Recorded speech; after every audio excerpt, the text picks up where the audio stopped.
Hey everybody, welcome back to X's4 Podcast. This is the Daily X, where we bring you news, discussions, and reviews of your favorite Marvel comics, most notably the X-Men, every day.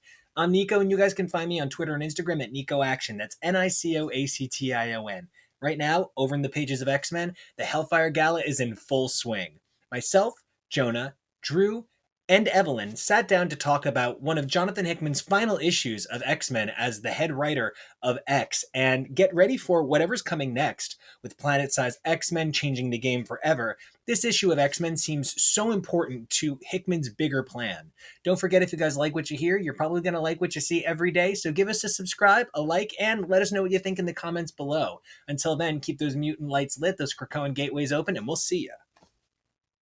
There we go. That makes more sense. Okay. Hey everybody, welcome back to X's4 Podcast. I'm Nico, and you guys can find me on Twitter and Instagram at NicoAction. That's NicoAction. Hey, I'm Evelyn, the Comic Canary. You can find me on Instagram at Twitter at comic_canary. Hey guys, I'm Drew. You can find me online on Twitter and Instagram at Drewsurfer3. That's at DREWSIPHER3. And I'm Jonah. You can follow me over on Twitter and Instagram at PeakJonah. That's PEAK. And we hope you survive this experience, just like Namor survived this entire gala by telling everyone, I'm better than you, and call me when you have some actual leverage. Okay, so to go back and start again. The thing I need to say is I have been doing this reread of Hoxpox to now to get really excited for the gala, and I thought I'd timed it okay so that I would get there in time, and then I guess I forgot just how many fucking issues there are, and so I'm a little bit further behind than I thought I'd be. On top of my, at this point, having read about 40 issues of the Hoxpox era again, counting 11 references to Infernos and burning it all down. I also caught that the first reference to the gala was in one of the first issues of Marauders. So Emma Frost says, we've decided that we're going to have a Hellfire Gala, whatever that is. We don't know yet, but we're going to have one, as Jumbo Carnation fits her for a suit. So we've had this coming for an incredibly long time. I also noticed that in New Mutants, Cyclops tells Gladiator, hey, real quick, we don't want to put a gateway on Chandelar, but I don't know if you noticed, there's a little floating island up in space. We want a gate on that island that floats near you in space. And Gladiator says, oh, Chandelure, that can be arranged.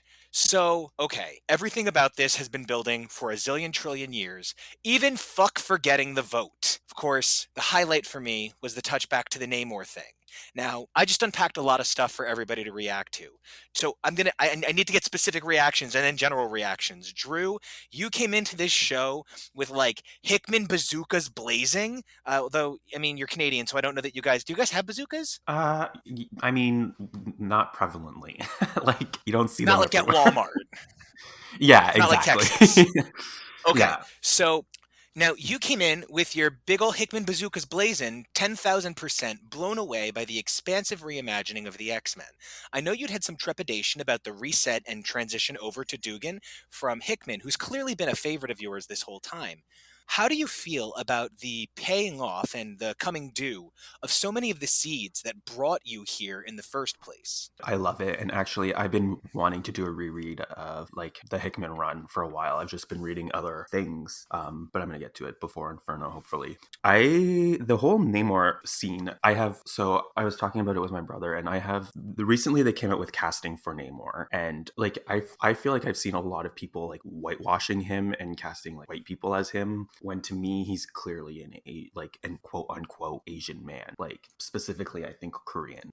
And I just to me, Atlantis is basically, if we're talking about MCU for a quick sec, is kind of the Asian Wakanda, and that's kind of the society I want it to be, underwater Asian, kind of vibe. Now, I definitely see some connections to a very feudal society echoing through the nations of China and Japan, and a very strong focus on an outside perspective as opposed to a very Americanized white perspective, right? So I am also looking for a multicultural Namor experience. I do hope that some of the casting rumors that have been out there are true, because I'm a pretty big fan, so I'd like to see that happen. Now, something else I need to see happen, and I need to see it in a big way, is I need to see the further exploration of the power of women in the X-Men. Don't get me wrong, Storm has always been a leader, but so frequently, Storm's the leader under Xavier. Too frequently, the women of the X-Men are the secondary leader, right? Here, I don't think there's any question. If the Hellfire Gala was an X team, I mean, this is Emma Frost's X-Men event. Like, there's just no other two fucking ways about it. And I cannot think of a better person to ask how that feels than X's for Podcast's very own Emma Frost. So I gotta know, Evelyn, what was it like seeing your girl take the stage? I mean, I know you had a long, weird relationship getting to loving her. So how did this play out for you? I just fucking loved it. Like every second of it. Where just seeing her just goddamn fabulous there. Just especially like towards the end where she's like, hey guys, you don't have to watch if you don't want to, but you're gonna want to. Was just fan freaking tastic. And just this whole Hellfire Gala, just seeing her like large and in charge and just being the queen we all know she is, has just been really exciting for me. And she's pulling off like the best party ever with so many incredible undertones that have such significant implications for mutant kind and the world moving forward. And especially with the unknown like people, when she asks them for something that's obviously very important to them and they're just like, you can't possibly know, and she's like, oh no, I know. Like I could just hear her smirk. And like, I have this bad relationship with Yeah. the two live action interpretations of Emma Frost. Not like in an aggressive, mean way. I love January Jones, and I think she is a breathtaking actress. I just don't feel like she was possibly the one thing I did not think was literally perfect about the film First Class, right? And she was so close it didn't even fucking matter. You know what I mean? But it just maybe wasn't my Emma Frost. And of course, the less said about the Emma from Wolverine Origins, the better, because the less said about Wolverine Origins, the better, right?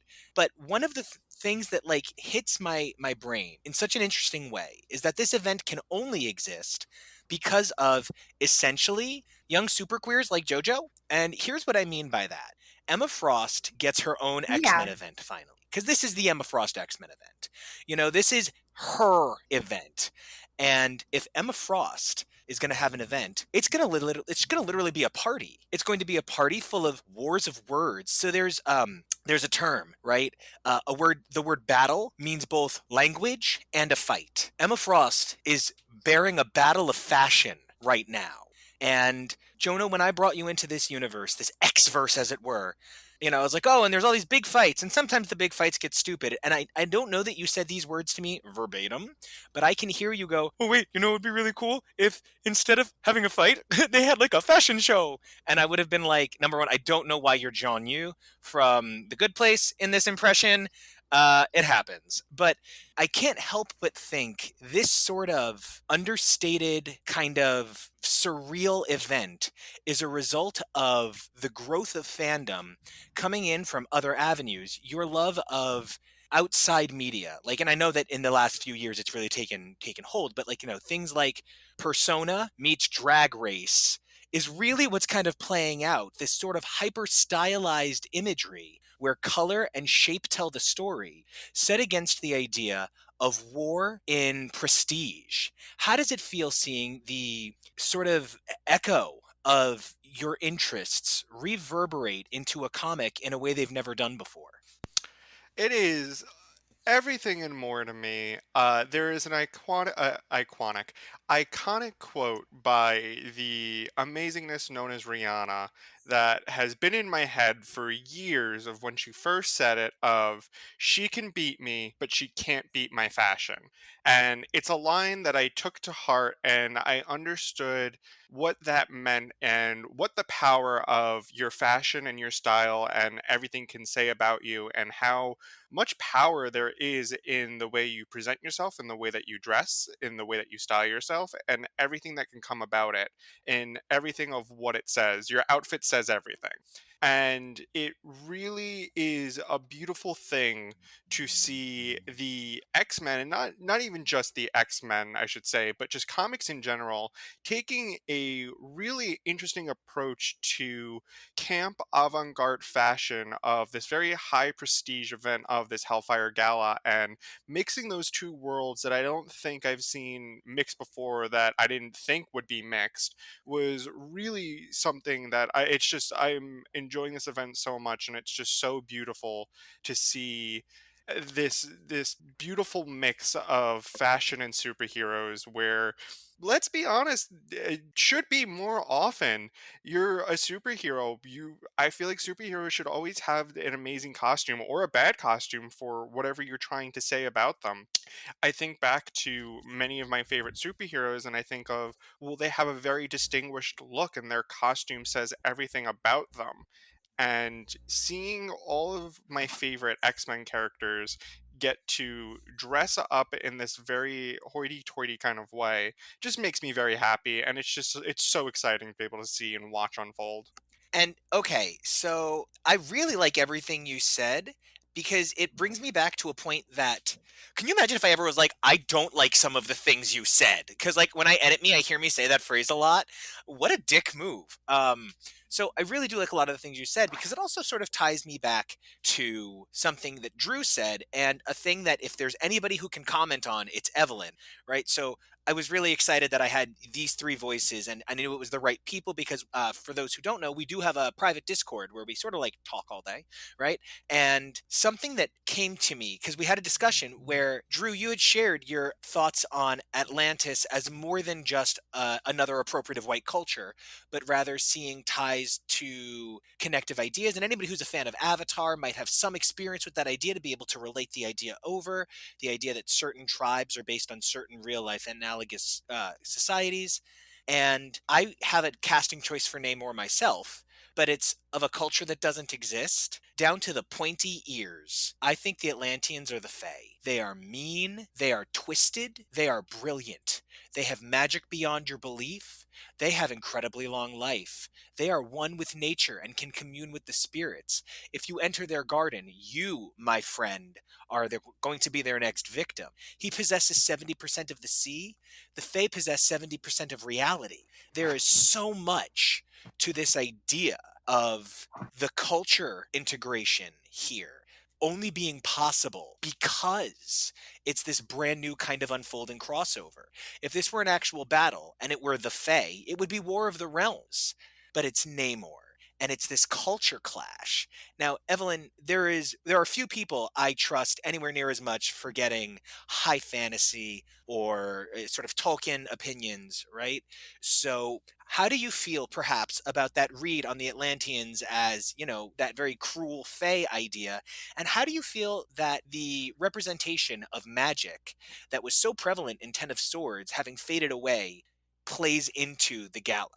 I am absolutely living for this take right now. Like, this is something that I have not thought about previously, but I absolutely adore this now because it would make sense that they are the Fae of the Sea, with the way that we think of like high fantasy type of things with mermaids and sirens and all that kind of stuff. And yeah, a lot of those like kind of modern concepts do come from more westernized ideals, like starting back with like the Greeks and Romans, but a lot of other cultures all around the world also have these ideas of these fantasies and sea creatures. There's basically like some form of like mermaid type myth in pretty much every single coastal culture all around the world. So seeing that as a way to kind of get that multicultural ideal set in with the Atlanteans and in the comics would be really interesting. Like just thinking about like Atlanteans as like Tolkien-esque sea elves is just blowing my mind right now, honestly. And they have that cruelty and that regality, and like every fucking one of them thinks they deserve a crown. Like that, it kills me. Now, Drew, are you a big fantasy guy? I remember at the time that early teeny Howard's Excalibur would occasionally leave you kind of cold. Sometimes you're really connected with it. As someone who has, interest and connection to the character of Namor, how do you feel about that idea of sort of a transformative take. I also never thought about it until you mentioned it, and that makes sense, and like I totally agree with it in the context of the comics. I personally am a huge Namor fan. To me, he is the male version of Emma Frost. Like they are kind of like he's the male version of Emma Frost. Like just personality wise, That is a statement that like also stands unto itself. Totally. yes, like that, like being cunning, and all that jazz. And that's why I kind of think that how in which was it when they kind of like get together a little bit, was that in oh my Oh, god, the I'm Matt blanking. Fraction Yes, Utopia era. yes. So in the Utopia era, when they kind of have a thing together, it kind of makes a little bit of sense. They can like bargain with each other and kind of play that, that bargaining game with like some, sexual kind of tension in there as well. Now, Jonah, Emma Frost is a huge thing for you, and you have such an interest in characters with, let's go with cocky bravado, right? How do you feel about Namor's reintroduction into the X-Men here in the form of this story? We have Charles and Eric say, hey boo, we threw a party. When was the last time you threw a party? Want to join us now? We'll give you a seat in the Senate. And Namor said, until y'all ball worship me like a god, I am not stepping foot on your pitiable island again. And they were like, oh, honey. How did you feel about that interplay of, I mean, that was just straight read after read after read after read. Yes. I have a quick pun joke. I imagine Namor's favorite musician is Atlantis Morissette, with Go such home. hits such as You Wanna Blowfish? Go home. Just go the fuck home. I'm already home. I figured you would appreciate that. Anyway, I definitely do. That moment to me, so Namor is a character who I know has been in comic history for years upon years upon years, and he's been a very long-standing character. I imagine a lot of big name companies will have some form of version of a character who rules the sea. The idea that there is not new, but how they interpret it is. Namor as a character, as I've grown to find, at least in recent years, has a very adamant, cocky attitude about how he handles things, and I truthfully don't blame him. He is a mutant Atlantean, so he's kind of a mutant and kind of Atlantean, but not really both. And it's really interesting to see his interpretation of the world and how he views it and how he views his kingship. I'm not sure how exactly I feel on Namor, but I can say in everything I've at least seen him in involving the X-Men has been fairly entertaining. This entire moment is very interesting because it seems like Charles and Eric throughout a lot of this gala are kind of just shooting their shot and hoping things work for them, but it really seems like they're falling flat in the actual follow-through of how to get the things that they want. Like, you're offering Namor a seat on the Quiet Council, but he's literally the king of the ocean. You're not really giving him any incentive to actually want to be part of Krakoa. Granted, if you do get Namor actually on your side and actually, be able to claim Krakoan residentship, you have a lot of bargaining power with controlling the entire ocean. But it really seems like Eric and Charles just aren't here to play, and Namor's like, listen, you're not even in my league. You're not even playing the same sport as me. I am literally the ocean incarnate. What do you got on me, baby? Like that entire scene, I was living for it. It was like just Charles and Magneto right now, like, oh my God love them. I mean, they're obviously living their best gay life right now. They're obviously a married couple with matching outfits, but like someone needs to put them in their place every once in a while because get a leak for their britches. And like just Namor just going there. He went there. He had no qualms about going there. He just laid it all out and it was just like, I dare you to say something. Come at me. And I just yeah. The big dick bro of it all. The big dick bro of it all. Like one of my favorite parts of this scene was kind of we're trying to show each other up, you know what I mean? And it's like, this is the one thing that I think Hickman is really good at, is the showing up of like these kind of like political battles, you know, through like and by like their verbal battles. And it kind of takes me back to X-Men number 5, I believe it is, when they go to the summit meeting and kind of have that sort of similar kind of talk. Oh, yeah. You know, I just reread that. That's in what I've gotten through already. That's a really great point. And you know what?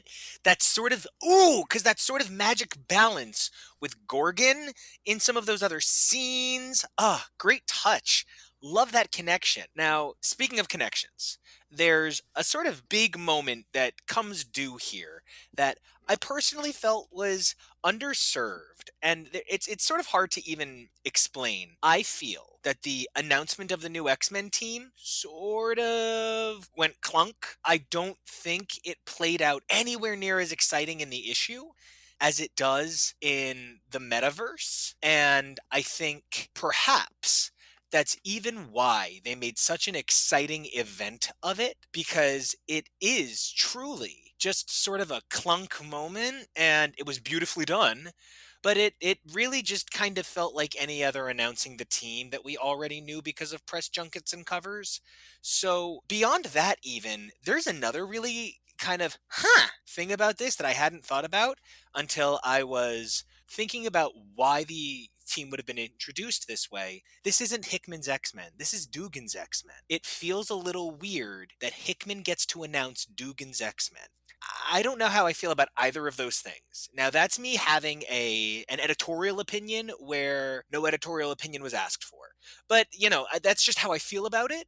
I want to see Jerry Duggan taken seriously and not treated as not Hickman. So I wonder about the optics of his introduction of this team. How did you guys feel about the grandeur or quality of the interplay of the announcement? And do you guys feel that perhaps Hickman announcing Duggan's team is part of what makes it clunk? Yeah, I really agree. One of the things I have in my notes is that a lot of the events so far have taken place telepathically, some major, some minor, some I think we will see in the future. But this was kind of like one of the ones I was disappointed. I would have liked to see the actual election happen and kind of like the discussion and discourse around it. Another thing too is like in Marauders, the concert, again, how that was all kind of like telepathically driven. It's just like you know what I mean? Like it's everyone else who's experience. I'm not experiencing it. So I'm just kind of like watching everyone else experience it. And I'm like, okay, cool. Turn page. Like there's nothing like a visual component of it would have been cool, or, you know, like bringing the reader into that moment would have been cool. Obviously, Russell Dodman's art, especially that last page of the reveal of the team, honestly could be a cover on its own. Like it could be the cover of X-Men number 1. Yeah, and you know, that's the magic of having these brilliant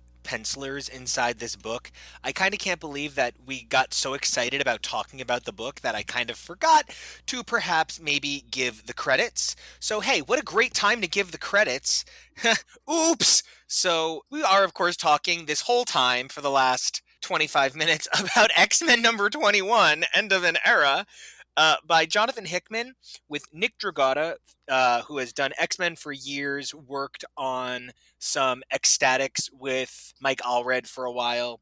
Russell Dauterman, longtime major X-Men contributor, Lucas Werneck, and Sarah Pichelli, who is sadly miscredited in the solicit and the online listing for the issue as Sarah Pichello. So do note she is Sarah Pichelli. I hope Comixology gets to fixing that. Frank Martin, Matthew Wilson, Sonny Go, and Nolan Woodard, all veteran X-Men colorists, pull color duties on this issue. Of course, Virtual Calligraphy's Caton Cowles comes in for lettering, and Tom Muller does the design. Tragically and sadly, even though Lionel Francis Yu is no longer on the title, he did contribute this gorgeous cover, which is spectacular in so many ways. There are a number of variants, including the X-Men design variant by Lucas Werneck. Russell Dauterman has 2. He has the Marvel Girl design variant, and along with colorist Matthew Wilson, he did the connected covers. So this issue has quite a cast list of artists, and so it doesn't surprise me that you're saying, man, that art was so good. The interiors were so good. It could have been a cover. Yeah, especially from Russell Dauterman. He's probably one of my favorite artists right now. Yeah, and I mean, his Thor work was just life-changing for me. So it's like, keep him on here forever. Never let him leave. Yes, agreed. Evelyn, how did the team reveal play out for you? And I do super legitimately want to know your opinion, especially because this is one of the first major teams called X-Men. And I'm not knocking the teams that were the all-female X-Forces, but there's only been one or two iterations of the X-Men that were all-female. And while this is not quite all-female, it is a very heavy female quantity in a way that kind of, like I said, they were really underserved by this, for me, debut. So what did you think?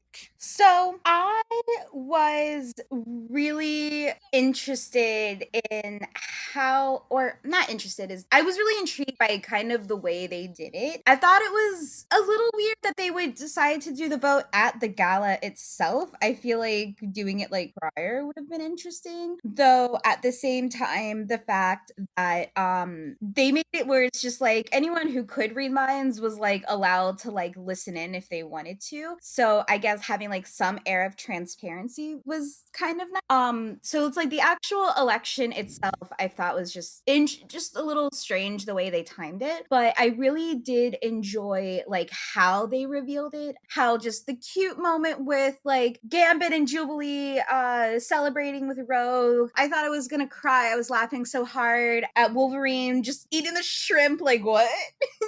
And then just like the pure happiness of Polaris, like I stand Polaris, so it's like seeing the smile on her face was so cute and I loved it. Have you never cosplayed Lorna? I have not yet. It's That's actually on shocking my to me short somehow. list Like, that's of like ones legit coming shocking. up. Okay. Yeah, it's on my short That makes list me feel to cosplay her. I did enjoy like just their like everyone like being really happy for them was really cute. No one really seemed, at least at the moment, to be like, oh humbug. It was interesting. Again, it was a little odd, but I thought like the payoff worked a little bit where they introduced the new X-Men like to the world. It really felt like they were trying to like, again, like this is like a power move. This is like a big show. It's like, we're mutants, we're here, go fuck yourselves kind of thing. No, I was just done. I have to agree with you, Evelyn. I think the way they went about the voting and how the members were chosen was a bit weird and it felt a bit rushed. It was I don't want to say an awkward moment. It was just, I don't know if it was the best approach to how to do this big reveal, but everything else about it was really amazing. I know I am personally really excited to see Wolverine and Sunfire because I think those are two characters who really deserve a shot in the spotlight. And I think either newer fans or older fans deserve to have not only that form of representation, but just like they're characters who I really think deserve to be in the forefront and deserve that characterization, that visibility, and everything about them. So I'm really excited to see how this new team is going to interact with one another, with the problems that they're going to be facing, and what exactly are these new X-Men going to be doing. I don't think that's ever been talked about yet as to, My okay, we formed this taxes. new yes. Where's The new X team where's is the going to do my mutant? taxes. Oh, if only. Where's the mutant whose power is that he just does, he can just calculate someone's taxes by looking at them? That will be an interesting mutant. His code name is definitely the Auditor, and yeah, he's amazing. He's uh, amazing, but he himself is bad with money. That's the whole point. Because we love irony. During all of this, it's also to note, Jean is literally connecting the minds of every single mutant on the planet without Cerebro. So, like, this is like we're getting a show of her Omega level powers here. That is true. I mean, I have to assume that there is an amount of working together to greater project. Like, I have to assume, not in like a shit on Emma way. I would think Jean needs it, and I would think Xavier needs it, and I think the way that they're making it all so flawless and also seamless, and everybody just using their brains all together. I just think there's something so almost romantic about the synergy. It's all so beautiful, and Emma leading this brigade like the shining blue diamond we didn't know we needed. I am a major Emma stan. Like, legit, I love me some Emma Frost more than I love me some most characters. But here is definitely a place where I am like probably third place on the Emma scale. Like, maybe fourth, I don't know. But, I think this was maybe Emma Frost's best showing ever. In 2020, Emma Frost overtook Jean Grey for more appearances. Legit. Emma Frost now has more appearances than Jean Grey. That's crazy. And I think when you contextualize it with Emma Frost didn't debut until 1979, while Jean Grey first appeared in 1963, there is a good period of 15 years where Jean Grey is the girl. And by that I mean she's the only female fucking mutant. So, she's the girl. And I guess, the Scarlet Witch, but she was off being evil for a while. And then Jean's dead for a while, sure, but Emma Frost is also in a bunch of comas. So, it really balances out. Emma Frost didn't just overtake Jean in number of appearances, but I believe that Emma Frost has come into her own as a culturally recognizable character. Not everybody knows who she is, right? She's not Logan, who is thankfully pretty absent from this crossover in a lot of ways. He just doesn't need the overexposure at the moments. But this was Emma Frost's time to shine. Shine on, you brilliant diamond. How does everybody feel about Emma Frost once and for all cementing her place as one of the X-Men's great leaders in this incredible issue? I mean, this really is a point of no return. There is no Emma Frost can ever even be kind of evil again. There is no going back from this. She is Emma Frost now, and you got to accept that. How do you guys feel about this major shift in her character from 2 years ago? Let's not forget, at the end of Rosencanny, she wasn't even a fucking X-Man anymore. To be honest, I like it a lot. And her kind of trajectory of a character, to me, Emma Frost, she's never in the Claremont run, she's kind of as this almost villain-y in the New Mutants run, but I wouldn't even really say that. She's actually just a principal doing her job of a school. But since you're looking at it through the lens of the kids, she kind of comes across as being she's an authority leader, so obviously you're not gonna like her. And then when it goes to the Morrison run, that's when she truly shines in her glamour and kind of her personality. She gets more personality through, and that kind of continues out through her run on the X-Men. Because she pretty much is in the X-Men throughout the entire 2000s, 2010s. And yeah, honestly, a funny quote also that I've heard is a lot of people, if you're a comics fan, you know who Emma Frost is, but if you're not if you know of X-Men through the movies and stuff, you don't know who she is, which is kind of it's so weird because she is such an important character in the X-Men. Yeah, I definitely get that. It's like the understanding of who Superboy is. Some people recognize Superboy to just be a young Superman, but then there's people who know that Connor is too hot. So, I kind of think it's that same sort of line there. And speaking of DC heroes, I think, Evelyn, you might be one of the most DC-versed people on our entire show. So that's the connection I'm making there. But how do you feel about Emma Frost changing from a character who could possibly be made quote-unquote evil again, like they did in 2018, to this now, where there's no going back? Honestly, again, her character development, I've been a fan of her from day one. I loved her as a villain. I loved her, starting to become a hero. And I love her now being, going from being the White Queen to the White Queen of Krakoa. And it's been a wild ride seeing her do this. And where she's at now, I think that it would take a really messed up writer to try to backtrack any of the character development she's doing now. Yeah, if you wanted to have her do some shady shit in the future that's not quite kosher, that would work, but trying to make her purely evil would take a lot of undoing of stuff. Not to say that there's some shit writers out there that would potentially do that. I, as again a DC fan, I am very well versed with character development getting just booted to Saturn, but just seeing her here, from where she was and what she's doing now, this is where she's meant to be. She's literally been for high class society. She's been through so much. She knows exactly how to deal with these types of people to get what she wants. And right now, what she wants is for the greater good of mutant kind. Her intentions are good. Whether or not she goes about them the right way, we'll see. But at this point, her intentions are pure, I think. Yeah, I really agree. And Jonah, you've only really known Emma Frost as a good guy. You've read a couple of issues of her as a bad guy. I mean, there's really only 7 issues of her as a bad guy anyway. But, how do you feel about Emma Frost stepping up in her stagery? You know what I mean? Like coming due to what you've always seen as her potential.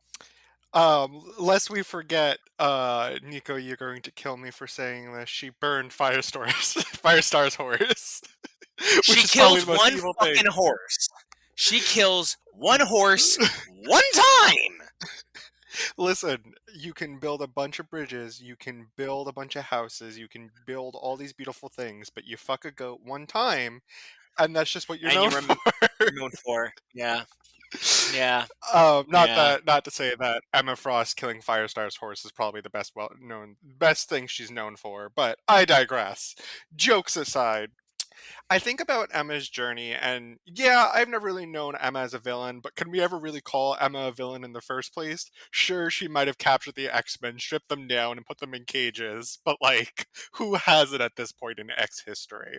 She never really did anything so unredeemable in my eyes, in the sense of she was only ever really doing what she needed to do to survive in a world, especially in the 70s and the 80s, when the form of anti-mutant hatred was like at a very strong peak in terms of Marvel 616 history.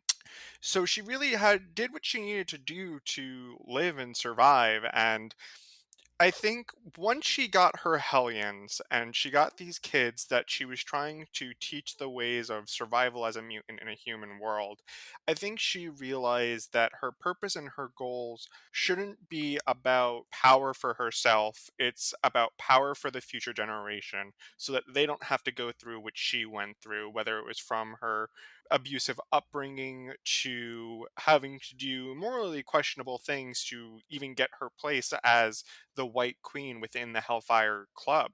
She's a character that time and time again I talk about, saying that Emma Frost's redemption is one of the most beautiful things in comic history, where for a while she was just a very over sexualized character, and that's kind of all she was until she became so much more, and that she was given a purpose and she was given that potential to be this character that's complex and layered and is one of the most stunning creatures to ever step from comic history in my eyes. And I'm so proud of her, and I'm so proud of the writing team for giving her this moment and saying it's almost like a love song and a love letter, and saying thank you, Emma, for what you've done for comics. This is how we're paying you back with this amazing spectacular party that you get to throw and that you get to run.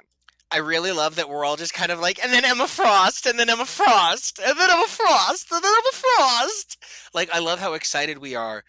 This may be an Emma Frost podcast at this point. Yeah, we're all just sort of accepting. It's I was really just great. about to say To me, Dazzler Emma too. Frost and Dazzler are like the same. Like, are you really an X? Yeah, if are you an X-Men fan if you do not like Emma Frost and Dazzler? No, I don't think And you are. I feel like you can put Laura Wolverine on that list too.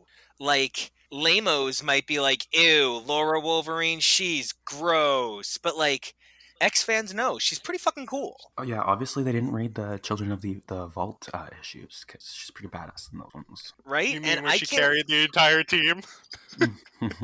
look, how often does a Wolverine have to carry the entire book's sales? So I think this one time a Wolverine just gets to carry the team. The one time in X-Men history when Wolverine carried the book's sales. Yep. Never have we seen it before. Never ever. Did we want to talk about the Sinister Secrets? 51 says, this quiet council member isn't actually fooling anyone, they're fooling everyone. Wear a mask long enough and eventually it starts wearing you. Such a shame not being able to let things go. I can't help but think that's Mystique. Same. Right? You Mask, see, I thought Destiny. She has that like mask in her place, you know, the fire mask that's always shown like at the end of Yeah. the issues. Yeah. So, Jonah, what were you about to say? no. Now it makes much more sense. Yes, I think Mystique is meant to be 51 because I thought Mystique was 52, but 52 should be Emma because what's in the box? Tell me what's in the box. All I can think of is 7. Yeah, absolutely. Gwyneth Paltrow's head in a box, usually. Gwyneth Paltrow's head in a box, right? It's right there. The little 7 humor. I believe 53 is about Darwin. That makes sense, right? The fittest Let's of all see. I mutants. bet you'd like to know how yeah, that has to be Darwin. Playing right back into one of Drew's faves, the Children of the Vault issues. I think 54's got to be Moira. Seducer made an honest man of the island's favorite boy, but what unspoken secrets are coursing through the nervous system of the favorite boy's island friend? Are you listening? I know that you are. And I think it's Moira has seduced Xavier. This I was thought it the was only like a one that I cipher. thought I knew, I which was gonna was say I thought Doug. this was Doug. I don't reason I don't think it's Doug is because number one, Cypher has never been anyone's favorite boy. Number two, if it's the island's favorite boy, who's seduced him? No. Bay. No. Bay made an honest man out of him because they probably Yeah. I just forgot they were know, married yeah. because she just doesn't come up much. Neither does Doug. Yeah, but my thought to this was going to be like the emergence of like Krakoa and Doug into like how in Hoxpox they were like that one, like the Krakoa was like walking and stuff, and it says that they like merged and yeah, that's my guess. I like that. 55, regarding secrets and secret alliances, the shadow play that is the great game of nations. Just how many ruling councils are there now circling the sun? I'll never tell, but if you say 2, you're definitely too low. So I assume that's referring to there are more than one. If you're saying ruling councils now circling the sun, I got to assume that they're talking about the fact that there are going to be factions within Krakoa. Yeah, I also thought that, or like there are other, like in this one we kind of have the going back to Excalibur, the Coven of Kaba kind of they are kind of forming their own thing. I thought maybe the Illuminati was briefly kind of shown in here. Let's not forget the Atlanteans. And then maybe exactly. And then I'm guessing there has to be some kind of space, something council, like I'm sure Aluing's all over that. I mean, 56 is just about filling the seats, and I'm kind of like, that's not about a person. That's just filling some chairs. How many favors are you going to have to call in to fill these chairs? I do think that Namor would make a good replacement for Apocalypse. My thought is maybe that if he sees that they're terraforming Mars, he'll be like, fuck. Exactly. And then he'll have to join them. There will be something so big that they have leverage. Like a big old fulcrum. Launch that bitch into space. For number 57, for far too long, they shared an existence. Now one has become 2. The first is a shattered captain of a demanding queen, and the second, a sinister sword under a sinister thumb.